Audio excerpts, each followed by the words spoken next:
నమస్తే ఫ్రెండ్స్. నేను మీ doctor Kanchana Lakshmi, care herbs Ayurveda clinic Panjagutta. ఈరోజు మనం సోరియాసిస్ పేషెంట్స్ ఎన్‌కౌంటర్ అయ్యేటువంటి 6 వార్నింగ్ సైన్స్ గురించి తెలుసుకుందాం.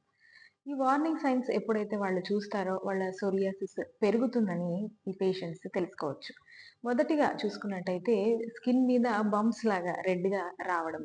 ఈ బంప్స్ ముఖ్యంగా మనకు ఎల్బోస్‌ల దగ్గర కానివ్వండి, నీస్ దగ్గర, బ్యాక్ అట్లా ఏదైనా జాయింట్స్ దగ్గర గానివ్వండి, ఇట్లా బంప్స్ లాగా వచ్చినప్పుడు సోరియాసిస్ పెరుగుతుంది అని తెలుసుకోవచ్చు.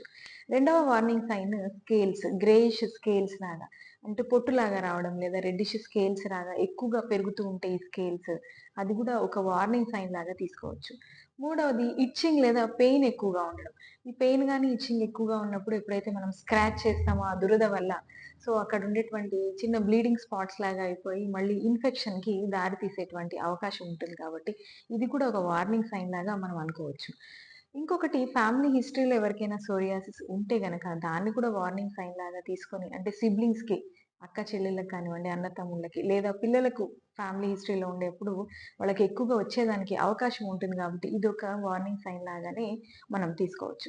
మరొకటి చూసుకున్నట్టయితే ఎన్విరాన్మెంటల్ ట్రిగ్గర్స్ అంటాం. అంటే ఎన్విరాన్మెంట్ సన్ బర్న్ కానివ్వండి, లేదా ఏదైనా ఎక్కువ స్ట్రెస్‌కి ఎక్స్‌పోజ్ అవ్వడము, లేదా స్మోక్‌కి ఎక్స్‌పోజ్ అవ్వడము, దీనివల్ల గూడా కొంతమందిలో సోరియాసిస్ పెరగడానికి అవకాశం ఉంటుంది.